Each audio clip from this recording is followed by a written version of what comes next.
हमें नैतिक आधार पर कानूनी दायरे में हम राज्यपाल से मांग करेंगे, हम माननीय मुख्यमंत्री जी से मांग करेंगे, कलेक्टर साहब के सामने सारी परिस्थितियां रखेंगे।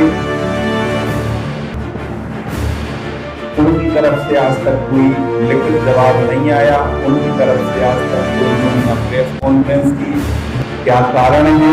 हमें शासन से मांग करनी है। माननीय कलेक्टर चूंकि जिले के सर्वोच्च अधिकारी होते हैं और राज्य शासन के प्रतिनिधि भी होते हैं, हम राज्यपाल से मांग करेंगे, हम माननीय मुख्यमंत्री जी से मांग करेंगे, कलेक्टर साहब के सामने सारी परिस्थितियां रखेंगे। उस पर उनके विवेक से शासन क्या करता है, अपन उसी के अनुसार आगे बढ़ते जाएंगे। इतने वर्षों तक जो मुद्दा चलता रहा, उस मुद्दे में हमें ये भी देखना है कि उनकी तरफ से आज तक कोई लिखित जवाब नहीं आया, उनकी तरफ से आज तक कोई उन्होंने न प्रेस कॉन्फ्रेंस की, न उन्होंने अपने पत्ते खोले हैं।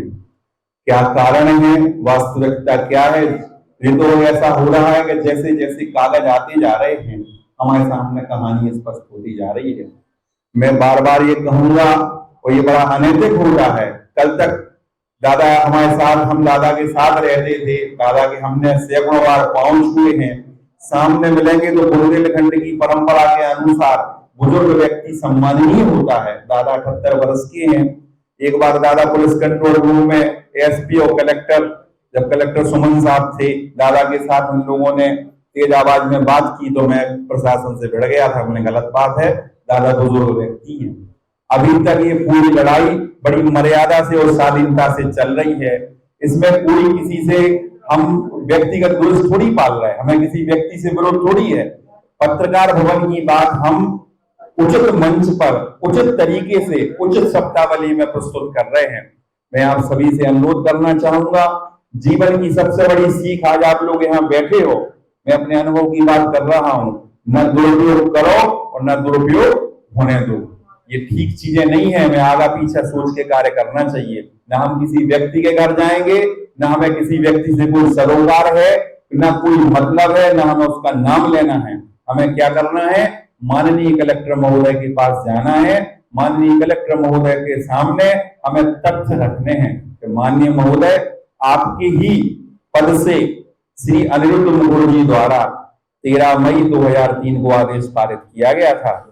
पूर्व कलेक्टर महोदय के न्यायालय का आदेश, तत्पश्चात जो आपका 11 जून 2004 का माननीय एडिशनल कमिश्नर महोदय सागर का जो आदेश है, इस आदेश का परिपालन क्यों नहीं हुआ? तो कलेक्टर साहब जब कार्रवाई आगे बढ़ाएंगे, तथ्य सामने आएंगे, तथ्य सामने आएंगे तो उस तथ्यों के अकॉर्डिंग अपन आगे चलेंगे। मेरा केवल यहाँ पर पुरजोर रूप से मैं क्षमा प्रार्थी भी हूँ। मैंने आप लोग यहाँ इसलिए बुलाया था कि हम सब लोग एक सौहार्दपूर्ण मीटिंग करें, प्रेम पूर्वक एक दूसरे से परिचय होता है, एक दूसरे से विचार विनिमय होता है, हम एक दूसरे को जानते हैं।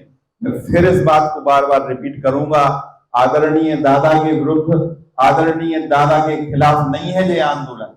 माननीय महोदय से हमें व्यक्तिगत कोई द्वेष नहीं है। एक सार्वजनिक मुद्दा है। ये सार्वजनिक मुद्दा पत्रकार भवन का है और पत्रकार भवन में जो तय कर दे प्रशासन, जो न्यायालय तय कर दे, जो ऊपर के लोग जांच में तय कर दें, उसी का तो हम नाम लेंगे।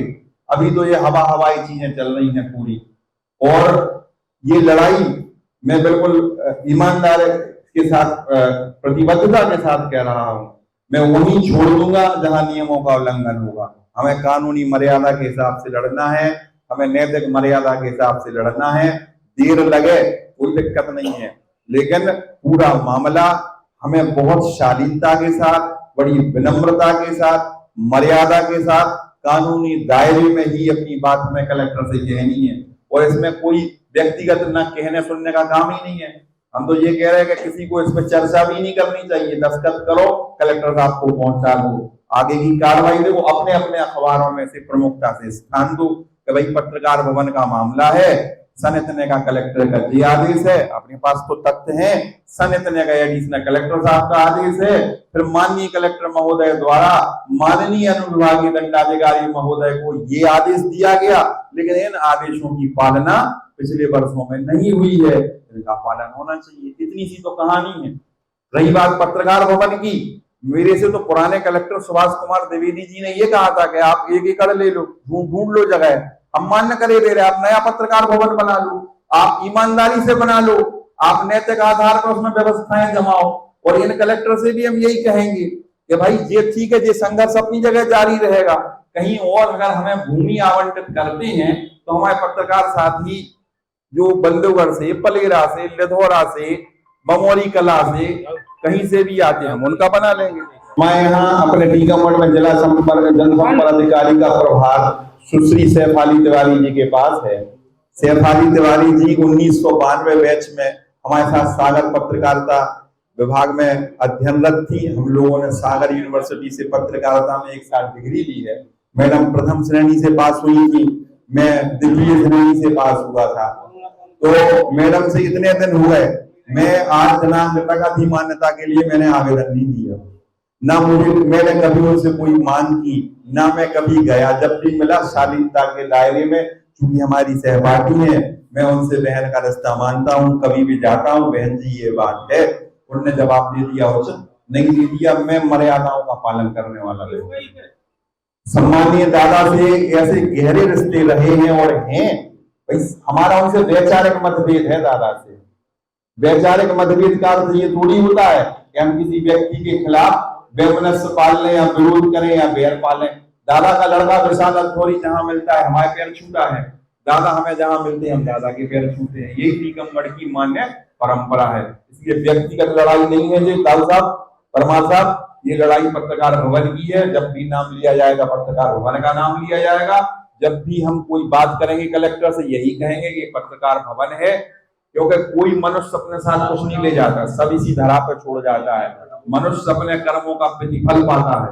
हमें अच्छा काम करना है, अपनी बात को अच्छी और शालीन तरीके से मनवाना है।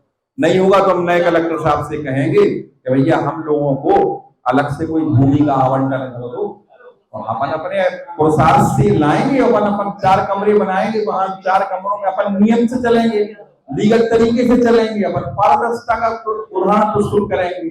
हरिश्चंद्र यादव आए तो अपने उस कमरे में रुक गए और अपना जब गए तो ताला चाबी लगा के वापस चले गए। तो अंत में मैं अपनी बात को विराम देते हुए कहूंगा, मर्यादित तरीके से, वैधानिक तरीके से, कानूनी दायरे में, पूरी निष्ठा ईमानदारी से, और ये व्यक्तिपरक लड़ाई नहीं है, किसी से बैर विरोध नहीं है हमारा।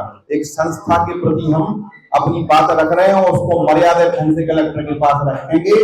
और मैं इस बात का बिल्कुल पक्षधर नहीं हूं, आप लोगों से भी कह रहा हूं, अपने बस में बैठते हो, यात्रा करते हो, यात्री अपने सामान का स्वयं जिम्मेदार सुरक्षा का। इसलिए भैया कहीं दस्तखत फंसाओ, हमारे पास नहीं आना बाद में कि भाई साहब आपने कहा था तो दस्तखत कर दिए। स्वविवेक से, अपनी बुद्धि से, अपनी आत्मा से, अपने मन से खूब सोच समझ के विवेक से दस्तखत करना और आगे के रास्ते पे। फिर मैं दोहरा रहा हूं, व्यक्तिगत ना द्वेष पालना है, ना किसी व्यक्ति का विरोध करना है, ना उसके खिलाफ बोलना है। हमें मुद्दे पे आधारित बात करनी है, वही उचित बात है। और मैं तो यहाँ ये कह रहा हूँ, ये रूपेश बैठा है, इस बात की तस्दीक कर सकता है। इसके साथ जो है पलेरा में घटना घटित हुई थी, रूपेश खड़ा होकर बता दे कि मैंने कोई कसर छोड़ी क्या, इसका साथ दिया कि नहीं दिया। इसके साथ बुंदेली बौछार में वो अपने बुंदेली चुगली वाले आए थे, मैं एसपी से मिलाने ले गया था कि नहीं ले गया था। मैं हमेशा ये प्रयास करता हूँ, किसी भी पत्रकार बंधु पे कोई भी संकट आ जाए, मैं उसका जो मेरी सीमाएं होती हैं, जितना मेरे पास समय होता है, मैं उसके साथ जाता हूँ। सभी छोटे भाई हैं, हम वो ये कह रहे हैं आपस में खूब मतभेद करो, लेकिन मनभेद नहीं रखो, क्योंकि एक जब टूटेगा तो सब टूटेंगे। इसलिए प्यारे भाइयों, सब लोग एकजुट रहो और प्रेम पूर्वक काम करो। ये पत्रकार भवन भी हमें विश्वास है, प्रेम पूर्वक आपको दिला देंगे, बड़े प्रेम से, बड़े सम्मान से।